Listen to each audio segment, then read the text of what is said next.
आदाब 5:30 के खबरनामे में आपका खैर मकदम है। मैं हूं सबिया खान। खबरें सबसे पहले खास खबरों की सुर्खियां। दिल्ली म्यूनिसिपल कॉरपोरेशन के इंतखाब की तारीखों का ऐलान। 4 दिसंबर को डाले जाएंगे वोट तो 7 दिसंबर को आएंगे नतीजे। 7 से 14 नवंबर तक भरे जा सकेंगे पर्चे। नाम वापस लेने की आखिरी तारीख 19 नवंबर। दिल्ली एनसीआर में फजाई आलूदगी खतरनाक सतह पर। दिल्ली में डीजल गाड़ियों पर पाबंदी, सिर्फ BS6 गाड़ियों की एंट्री। अगले हुक्म तक प्राइमरी स्कूल बंद। नोएडा में 8 नवंबर तक बंद रहेंगे 8वीं तक के स्कूल। आलूदगी की सूरत हाल पर सुप्रीम कोर्ट 10 नवंबर को करेगा सुनवाई। बीजेपी आप के दरमियान दिल्ली की आलूदगी पर जंग। बीजेपी ने किया सियासी हमला। केजरीवाल के बड़े बड़े दावे हुए फेल। पंजाब सरकार को खत लिखकर लेफ्टिनेंट गवर्नर ने की पराली जलाने के वाकयात पर काबू पाने की अपील। गुजरात में आम आदमी पार्टी ने सुदान गढ़वी को नामजद किया वजीर आला के ओहदे का उम्मीदवार। हिमाचल की इंतखाबी रैलियों में बीजेपी और कांग्रेस ने झोंकी ताकत। जेपी नड्डा ने मंडी में कांग्रेस को लिया निशाने पर, कहा बीजेपी के लिए मुल्क सबसे ऊपर। प्रियंका गांधी ने कांगड़ा में की रैली। एनफोर्समेंट डायरेक्टोरेट की जमीन माफियाओं के खिलाफ बड़ी कार्रवाई।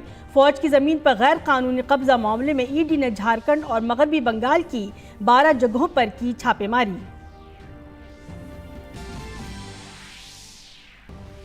ट्विटर से बड़ी सतह पर लोगों को हटाए जाने की खबरों के दौरान ट्विटर की खिदमात हुई मुतासिर। सुबह से यूजर नहीं कर पा रहे हैं एक्सेस। ट्विटर सदर दफ्तर भी रहेगा बंद। और T20 आलमी कप 2022 में सुपर 12 के मुकाबलों में आयरलैंड को न्यूजीलैंड ने दी 35 रन से शिकस्त। आयरलैंड को मिला था 186 रन का हदफ। वहीं कांटे के मैच में ऑस्ट्रेलिया ने अफगानिस्तान को 4 रन से दी शिकस्त। खबरें तफसील से। दिल्ली म्यूनिसिपल कॉरपोरेशन के इंतखाब की तारीखों का ऐलान कर दिया गया है। दिल्ली में 4 दिसंबर को वोट डाले जाएंगे, जबकि 7 दिसंबर को नतीजों का ऐलान किया जाएगा। 7 से 14 नवंबर तक पर्चे भरे जा सकेंगे और नाम वापस लेने की आखिरी तारीख 19 नवंबर मुकर्रर की गई है। As I said, from today, the Model Code of Conduct will come into force with immediate effect. The issue of notification, which calls upon the wards to elect councillors and which also commences the nomination filing, will be on Monday, 7th November. The last date for filing the nominations is 14th of November, which is also a Monday. Scrutiny of nominations will be on 16th of November, which is Wednesday. The last date for withdrawal of candidatures is 19th of November, that is Saturday. The date of poll, if necessary, as is always mentioned, is 4th of December, which is Sunday. And the counting of votes will be done on 7th of December, which will be Wednesday. And the completion of the entire electoral process will be done by 15th of December, which is Thursday. And like the earlier times, the hours of poll, like the previous time, will be from 8 a.m. to 5:30 p.m. Thank you very much. BJP के कौमी सदर JP Nadda ने हिमाचल प्रदेश के धर्मपुर में एक जलसे आम से खिताब किया। उन्होंने कहा कि बीजेपी हुकूमत में मुल्क की सरहदें महफूज हैं, जबकि पहले की हुकूमतें सिर्फ इख्तिदार की सियासत करती थीं और उन्हें मुल्क के मफाद से कोई सरोकार नहीं था। सही फैसले होते हैं तो सही निर्णय निकलते हैं, गलत फैसले होते हैं तो गलत निर्णय निकलते हैं। आज हमारे एक्स सर्विसमैन यहां पर इतनी बड़ी संख्या में बैठे हैं, दूर दराज इन्होंने बॉर्डर पर जाकर के देश की रक्षा की है। आप बताइए, जब आपने बटन दबा करके यहां से भारतीय जनता पार्टी की सरकार बनाई मोदी जी की, तब से देश की सरहद सुरक्षित हुई कि नहीं हुई? हुई कि नहीं हुई? एक जमाना था पुंछ में गोली चलती थी, तार जाती थी नगरोटा, नगरोटा से तार जाती थी चंडी मंदिर, चंडी मंदिर से जाती थी दिल्ली, और दिल्ली में कहा जाता था इंतजार करो। आज मोदी जी भारत के प्रधानमंत्री हैं, हुक्म दे दिया गया है, जहां से गोली आए वहां गोली को शांत करो और फिर हमें रिपोर्ट करो। उत्तर प्रदेश के वजीर आला योगी आदित्यनाथ ने हिमाचल प्रदेश के रौली में एक जलसे आम से खिताब किया। उन्होंने कहा कि जो भारत की अकीदत से खिलवाड़ करता हो, जो नौजवानों को रोजगार नहीं दे सकता और जो बहनों और बेटियों को तहफ़्फ़ुज़ नहीं दे सकता, उसे हिमायत देने की जरूरत नहीं है। जो आपकी आस्था को सम्मान न दे सकता हो, जो विकसित भारत के सपने में सहभागी न बन सकता हो, जो सुरक्षा की गारंटी न दे सकता हो, जो नौजवानों के हितों के साथ खिलवाड़ करता हो, बहन बेटियों की सुरक्षा का सम्मान न कर सकता हो, उसको समर्थन देने की कोई आवश्यकता नहीं, कोई आवश्यकता नहीं। कांग्रेस लीडर प्रियंका गांधी वाड्रा ने आज हिमाचल प्रदेश के कांगड़ा में एक जलसे आम से खिताब किया। उन्होंने कहा कि मुल्क और रियासत की तरक्की के लिए ज़रूरी है कि वोटर अपने हुकूक और वोट के बारे में आगाह हों। यहाँ के युवाओं ने अपनी मेहनत से, यहाँ की माताओं ने, बहनों ने अपनी मेहनत से ये प्रदेश बनाया, इसको आगे बढ़ाया। मत भूलो कि आप कौन हो, मत भूलो कि ये प्रदेश आपका है। मैं ये क्यों बोल रही हूं? क्योंकि चुनाव का समय आ गया है और चुनाव के समय तमाम नेता, तमाम पार्टियां के लोग आपके सामने आएंगे, सब अच्छी अच्छी बातें बोलेंगे, लेकिन जब तक आप जागरूक नहीं बनेंगे, जब तक आप अपने प्रदेश को यहां दिल में रखकर अपना वोट नहीं देंगे, तब तक आप सही निर्णय नहीं कर पाएंगे। दिल्ली एनसीआर में बढ़ती हुई फ़ज़ाई आलूदगी की वजह से हवा तेज़ी से जहरीली होती जा रही है। दारुल हुकूमत दिल्ली में हवा के मयार का इंडेक्स 472 के करीब रिकॉर्ड किया गया है। इसके साथ ही नोएडा में एयर क्वालिटी इंडेक्स की सतह 357 रिकॉर्ड की गई। पंजाब में पराली जलाने के वाक़यात में इजाफे से दिल्ली एनसीआर का दम घुट रहा है। दारुल हुकूमत दिल्ली और एनसीआर में गुज़श्ता 3 दिनों से स्याह धुएँ की हल्की परत गुज़श्ता 3 दिन से जमी हुई है और एयर क्वालिटी मुसलसल खराब होती जा रही है। सूरत हाल की संगीनी को देखते हुए एयर क्वालिटी मैनेजमेंट कमीशन ने ग्रेडेड रिस्पांस एक्शन प्लान के चौथे मरहले के तहत मुख्तलिफ इक़दामात को नाफिज करने का फैसला किया है। इसके तहत दिल्ली और आसपास के अजला में BS6 के अलावा डीजल गाड़ियों पर पाबंदी लगा दी गई है। ज़रूरी और हंगामी खिदमात वाली गाड़ियों को चलाने की इजाज़त होगी। एयर क्वालिटी की खराब होती सूरत हाल को देखते हुए दिल्ली में स्कूल बंद रखने का फैसला किया गया है। आलूदगी की सूरत हाल में बेहतरी आने तक प्राइमरी स्कूल बंद रहेंगे। इसके साथ ही नोएडा में पहली जमात से 8वीं जमात के तमाम स्कूलों में 8 नवंबर तक ऑनलाइन क्लासेस मुनक़िद करने के अहकामात जारी किए गए हैं। इसके साथ ही ये भी कहा गया है कि ज़रूरत पड़ने पर 9वीं से 12वीं तक की क्लासेस भी ऑनलाइन चलाई जा सकती हैं। इसके साथ इंतज़ामिया ने अगले अहकामात तक स्कूलों में तमाम आउटडोर सरगर्मियों पर भी पाबंदी आयद कर दी है।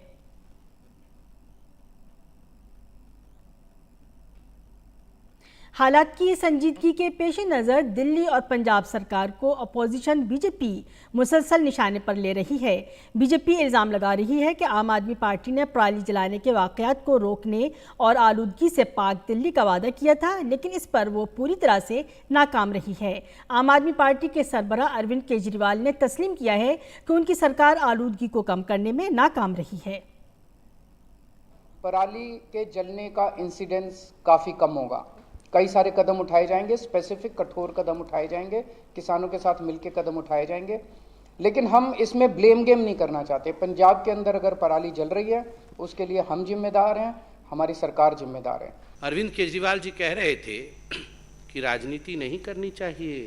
आपने सुना है ना आज कि पोल्यूशन बहुत सेंसिटिव इश्यू है, हमारे बच्चों की जीवन का विषय है, इस पर राजनीति नहीं करना चाहिए।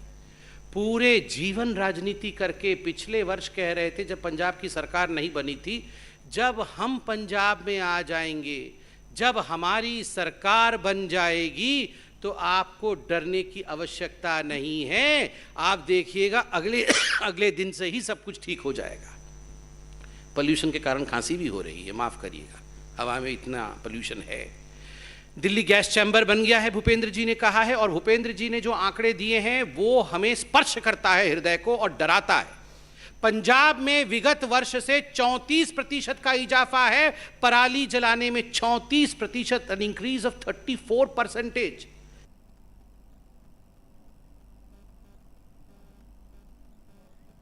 बीजेपी तर्जुमान समित पात्रा ने अरविंद केजरीवाल की एक पुरानी वीडियो का हवाला दिया, जिसमें केजरीवाल दावा करते हुए नजर आ रहे हैं कि आलूदगी को कम करने की उनके पास तदाबीर हैं। बीजेपी ने इस पर केजरीवाल से जवाब मांगा कि ये वक्त नसीहत देने और जिम्मेदारी से भागने का नहीं है, बल्कि अरविंद केजरीवाल जवाब दें कि आखिर दिल्ली गैस चैम्बर क्यों बनी हुई है।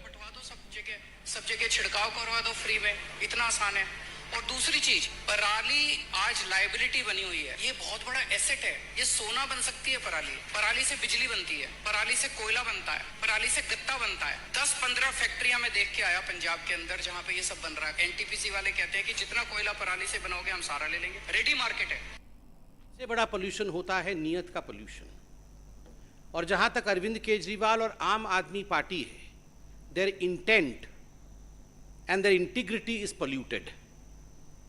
उनकी जो नीयत है उसमें पोल्यूशन है, उसमें खोट है, और इसी कारण से आज दिल्ली भ्रष्टाचार के प्रदूषण से मारी हुई है। इस दौरान दिल्ली में फजाई आलूदगी के मामले पर सुप्रीम कोर्ट में अर्जी दायर की गई है। सुप्रीम कोर्ट 10 नवंबर को फजाई आलूदगी के मामले पर समाअत करेगा। दरअसल पिछले कुछ दिनों में दिल्ली एनसीआर की फजाई आलूदगी की वजह से हवा जहरीली हो गई है। पंजाब में पराली जलाने के वाक़यात के सबब दिल्ली में फ़ज़ाई आलूदगी की संगीन सूरत हाल पर दिल्ली के लेफ्टिनेंट गवर्नर विनय कुमार सक्सेना ने पंजाब के वज़ीर आला भगवंत मान को ख़त लिखा है। लेफ्टिनेंट गवर्नर ने ख़त में पंजाब के वज़ीर आला को पराली जलाने के वाक़यात पर फौरी तदाबीर अपनाने की अपील की है। विनय कुमार सक्सेना ने कहा कि ये दुख की बात है कि 2021 के बाद से पंजाब में पराली जलाने के वाक़यात में इजाफा हुआ है।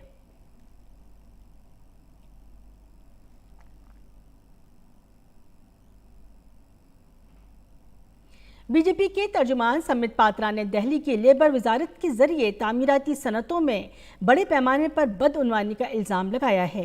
उन्होंने दावा किया कि तामीराती मजदूरों के लिए काम करने वाली 3 NGOs ने प्रॉक्सी के जरिए दिल्ली में मजदूरों के रजिस्ट्रेशन में बड़ी बदउनवानी की है। कई लोग एक ही मोबाइल नंबर और एक ही एड्रेस से रजिस्टर्ड हैं। हिंदुस्तान के इतिहास में श्रमिकों के ऊपर हुए सबसे बड़े करप्शन का आज खुलासा हुआ है। The case that we are going to talk about today is the biggest corruption that has ever taken place in the history of India as far as the construction workers in the labor ministry are concerned. ये पूरा का पूरा जो corruption का जाल है, जिसका खुलासा आज भारतीय जनता पार्टी इस मंच से करने वाली है, ये दिल्ली के लेबर मिनिस्ट्री का है। और आप जानते हैं दिल्ली का लेबर मिनिस्टर कौन है? दिल्ली के लेफ्टिनेंट गवर्नर वीके सक्सेना ने तिहाड़ जेल के डीजी संदीप गोयल का तबादला कर दिया है। संदीप गोयल का तबादला पुलिस हेडक्वार्टर कर दिया गया है। उनकी जगह पर संजय बेनीवाल को तिहाड़ जेल का नया डीजी बनाया गया है। मौसूला इत्तलात के मुताबिक संदीप गोयल पर यह कार्रवाई सकेश चंद्रशेखर और सतिंदर जैन को सहूलियात फराहम करने के लिए की गई है। जेल में बंद ठग सकेश चंद्रशेखर ने दिल्ली के लेफ्टिनेंट गवर्नर को खत लिखकर इल्ज़ाम लगाया है कि AAP लीडर सतिंदर जैन ने दिल्ली में उसकी सिक्योरिटी का तयन करने के लिए 2019 में 10 करोड़ रुपए वसूले थे। खत में इल्ज़ाम लगाया गया है कि इस तरह सतिंदर जैन को 10 करोड़ रुपए और जेल के डायरेक्टर जनरल संदीप गोयल को 12 करोड़ 50 लाख रुपए दिए गए थे। एनफोर्समेंट डायरेक्टोरेट ने फौज की जमीन बेचने वालों के खिलाफ घेरा तंग कर दिया है। एनफोर्समेंट डायरेक्टोरेट झारखंड में 8 और मगरबी बंगाल में 4 मकामात पर छापे मार रहा है। ईडी ने कोलकाता के ताजिर अमित अग्रवाल और एक और ताजिर विष्णु अग्रवाल के घर पर छापा मारा है। इसके अलावा 2 सब रजिस्ट्रारों के घर पर भी दबिश दी गई है। अमित अग्रवाल इस वक्त मनी लॉन्ड्रिंग के इल्जाम में जेल में हैं। ईडी ने ब्रियातो में ज़मीन की रजिस्ट्री करने वाले 2 सब रजिस्ट्रार के यहाँ भी छापा मारा है। ब्रियातो में फौज की 50 एकड़ अराजी पर फर्जी दस्तावेजात की मदद से कब्जा करने की कोशिश की गई है। झारखंड के रांची में कांग्रेस रुकन असेंबली कुमार जे मंगल सिंह की रहायशगाह पर इनकम टैक्स महकमे ने छापा मारा है। छापे के दौरान बड़ी तादाद में पुलिस दस्तों की तैनाती की गई है।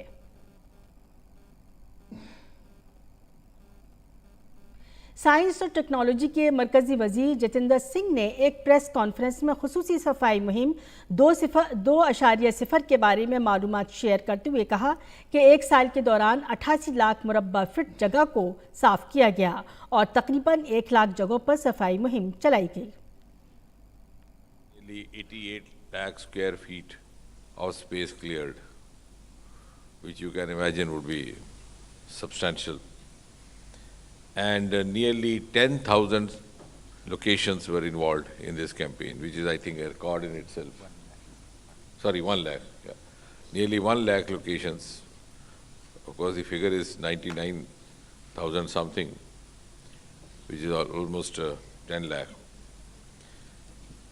And as many as 300 best practices. सदर जमहूरिया द्रौपदी मुर्मू शुमाल मशरक़ के अपने 4 रोज़ा दौरे पर हैं। अपने शुमाल मशरक़ी दौरे के तीसरे दिन सदर जमहूरिया ने आइज़ोल में वाक़ मिज़ोरम कानून साज असम्बली के अरकान से खिताब किया।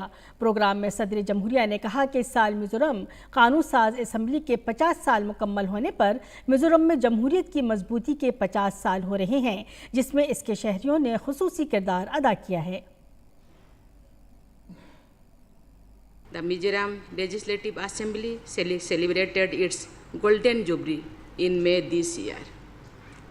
This has been a half century of deepening democracy and of working hard to meet people's expectations for development. The past and present members of this House have made their best efforts to give expression to people's voices.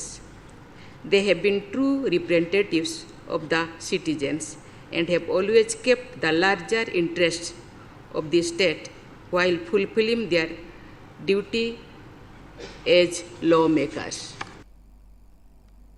सदर जमहूरिया ने खिताब में कहा कि किसी भी रियासत में तालीम और सेहत के निज़ाम की मजबूती वहाँ की अच्छी हुक्मरानी की अलामत होती है। मिज़ोरम ने इन दोनों महाजों पर अच्छा काम किया है।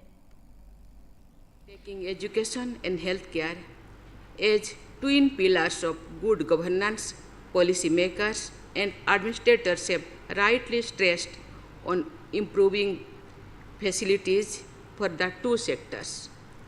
The Central University of Mizoram has raised the bar of excellence for education in the region.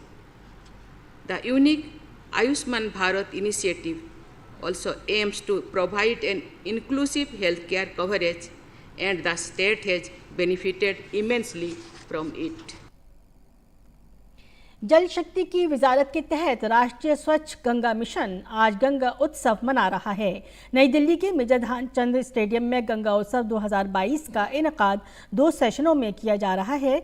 75 से ज़ायद मकामात पर इसी तरह के प्रोग्राम मुनक़िद किए जा रहे हैं। मरकज़ी, रियासती और ज़िलाई सतह पर हकीकी और वर्चुअल ज़रिए से गंगा उत्सव की मुख्तलिफ सरगर्मियाँ मुनक़िद की जा रही हैं। इस बार राष्ट्रीय गंगा मिशन गंगा उत्सव का इनेकाद कर रहा है।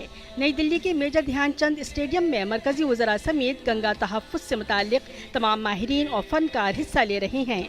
स्वच्छ गंगा कोष में ताउन करने वालों को एजाज़ से नवाजना और आवाम को नदियों से मुंसलिक करने के लिए राग़िब करना है। मुल्क भर से अनवाउ अक़साम के पकवानों के स्टॉल्स लगाए गए हैं। फिल्म स्क्रीनिंग और कहानी सुनाने के सेशन का भी एहतमाम किया जा रहा है। सकाफत के मरकजी वजीर जी किशन रेड्डी ने कहा कि गंगा हमारी सकाफत का हिस्सा है। गंगा को साफ रखना और उसका तहफ़्फ़ुज़ करना हम सबकी जिम्मेदारी है। हमने गंगा और उसकी सहायक नदियों पर 270 से ज़्यादा प्रोजेक्ट्स को कंप्लीट किया है, जिसके कारण से गंगा नदी के पानी के स्वास्थ्य में एक विजुअल डिफरेंस, गुणवत्ता में सुधार जो है वो दिखाई देता है।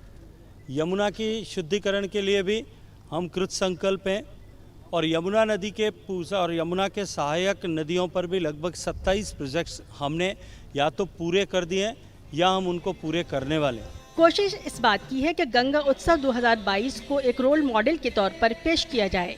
गंगा उत्सव 2022 फन, सकाफत, संगीत, मकालमों और कहानियों का एक दिलचस्प आमेज़श होगा।